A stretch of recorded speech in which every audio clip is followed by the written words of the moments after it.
1 Samuel chapter 2. Hannah prayed and said, My heart exalts in Yahweh. My horn is exalted in Yahweh. My mouth is enlarged over my enemies, because I rejoice in your salvation. There is no one as holy as Yahweh, for there is no one besides you, nor is there any rock like our God. Don't keep talking so exceedingly proudly. Don't let arrogance come out of your mouth, for Yahweh is a God of knowledge. By him actions are weighed. The bows of the mighty men are broken. Those who stumbled are armed with strength. Those who were full have hired themselves out for bread. Those who were hungry are satisfied.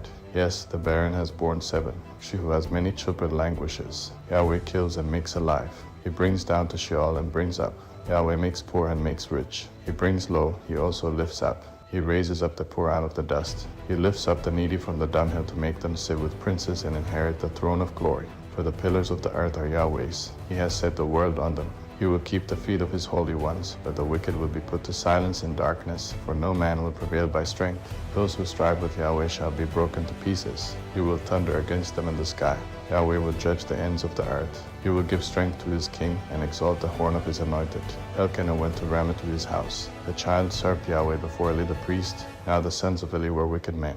They didn't know Yahweh. The custom of the priests with the people was that when anyone offered a sacrifice, the priest's servant came while the meat was boiling, with a fork of 3 teeth in his hand, and he stabbed it into the pan, or kettle, or cauldron, or pot. The priest took all that the fork brought up for himself. They did this to all the Israelites who came there to Shiloh. Yes, before they burned the fat, the priest's servant came and said to the man who sacrificed, Give meat to roast for the priest, for he will not accept boiled meat from you, but raw. If the man said to him, Let the fat be burned first, and then take as much as your soul desires, then he would say, No, but you shall give it to me now, and if not, I will take it by force. The sin of the young men was very great before Yahweh, for the men despised Yahweh's offering. But Samuel ministered before Yahweh, being a child, clothed with a linen ephod. Moreover, his mother made him a little robe, and brought it to him from year to year when she came up with her husband to offer the yearly sacrifice. Eli blessed Elkanah and his wife, and said, May Yahweh give you offspring from this woman for the petition which was asked of Yahweh.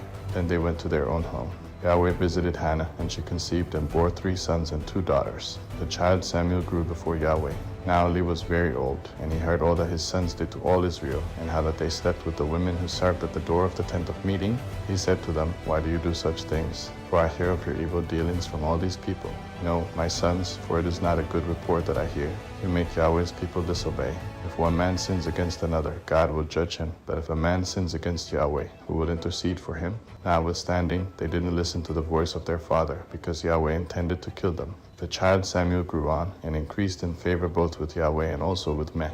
A man of God came to Eli and said to him, Yahweh says, Did I reveal myself to the house of your father when they were in Egypt in bondage to Pharaoh's house? Didn't I choose him out of all the tribes of Israel to be my priest, to go up to my altar, to burn incense, to wear an ephod before me? Didn't I give to the house of your father all the offerings of the children of Israel made by fire? Why do you kick at my sacrifice and at my offering, which I have commanded in my habitation, and honor your sons above me, to make yourselves fat with the best of all the offerings of Israel my people? Therefore Yahweh, the God of Israel, says, I said indeed that your house and the house of your father should walk before me forever.